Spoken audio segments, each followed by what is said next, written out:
जिस सांसद ने जिस तरह से स्वामी प्रसाद मौर्य का बयान आ रहा है, उसको क्या कहेंगे आप? देखिए, हम जहाँ तक समझते हैं कि जिसके माता पिता हिंदू हैं, जो हिंदू धर्म में जन्म लिया है और पूरे संस्कार उसके हिंदू धर्म के हैं, सारी चीजें हमारी सनातन संस्कृति क्या कहती है, बचपन से हम वो संभालते हैं, तभी से हम रामचरितमानस, गीता और रामायण, ये सारी चीज़ों के बारे में हमारे जो धर्म ग्रंथ हैं, उनकी जो पौराणिक कहानियां हैं, वो सारी चीज़ों से हम लोग शिक्षा लेते हुए बड़े होते हैं। कोई भी व्यक्ति जो हिंदू धर्म में पैदा हुआ है, जिसके माता पिता हिंदू हैं, पूर्वज हिंदू हैं, उसका भी संस्कार यही होगा। और बाद में जा करके अगर उसका संस्कार बिगड़ जाता है तो उसको हम क्या कर सकते हैं? हम यही कहेंगे कि वो इस्लाम धर्म स्वीकार कर ले। हिंदू धर्म से अगर उसको एलर्जी है और अपने स्वार्थ के कारण धर्म को उसका मुद्दा बना लेना, तो ये तो स्वार्थ, ये तो राजनीति है। ये कहीं से कोई हम नहीं समझते हैं कि स्वामी प्रसाद मौर्य जो बोल रहे हैं, ये उनका, ये हम नहीं समझते, ये संस्कार की देन। और उनका यही संस्कार है कि जब तक हम सत्ता में रहेंगे हम उसके खिलाफ नहीं बोलेंगे। भारतीय जनता पार्टी में 5 साल तक कैबिनेट मंत्री के रूप में सत्ता सुख प्राप्त की है।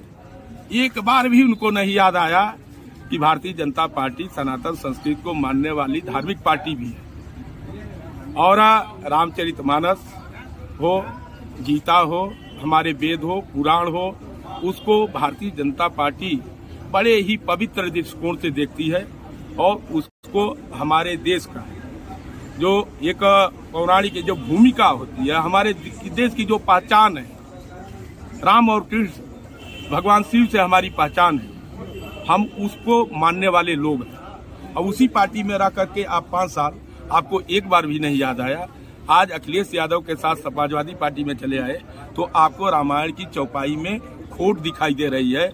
ये टोटल दोगलापन है और कुछ नहीं है, और तुच्छ राजनीति है। उनको मुस्लिम धर्म स्वीकार करना चाहिए। कैसे हो गए? इसलिए हम कह रहे हैं कि 5 साल थे तो 5 साल के बीच में क्यों नहीं एक बार भी उन्होंने कहा कि रामचरितमानस में एक खराबी है? क्यों? आप ही से मैं प्रश्न करना चाहता हूँ, रामचरितमानस में 2017 से लेकर 22 तक कोई खराबी उनको नहीं दिखाई दी।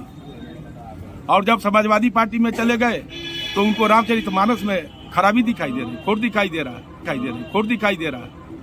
और वो जिस वोट वर्ग के लालच में, जिसको समझते हैं कि ये कहने से हम सस्ती लोकप्रियता हमको हासिल हो जाएगी, वो लोग भी हिंदू हैं, हिंदू धर्म के मानने वाले हैं।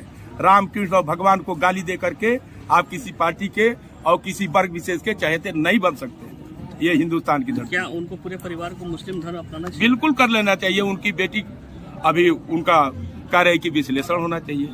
तुम तो भारतीय जनता पार्टी से जीती थी। जब भारतीय जनता पार्टी ने टिकट दिया तुमको नहीं मालूम था कि भारतीय जनता पार्टी रामकृष्ण और भगवान को मानने वाली पार्टी है, धार्मिक पार्टी। हम क्यों इस पार्टी से टिकट ले रहे हैं? और अगर तुमको आज खराबी नजर आ रही है तो अभी भी इस्तीफा दे दो, नैतिकता है तो। और नहीं है नैतिकता, जाओ इस्लाम में स्वीकार कर लो। तो क्या उनके पूरे परिवार को इस्लाम स्वीकार करना चाहिए? जब उनका वही उनकी विचारधारा है और उनको हिंदू धर्म में खोट दिखाई दे रहा है, तो जहाँ खोट हो, जहाँ खराबी हो, रहने क्या जरूरत है? आप जाइए, स्वेच्छा से जाइए, कौन रोक रहा है? स्वामी प्रसाद मौर्य का कार्यक्रम में बलिया लगने वाला क्या? आपके लोकसभा में अगर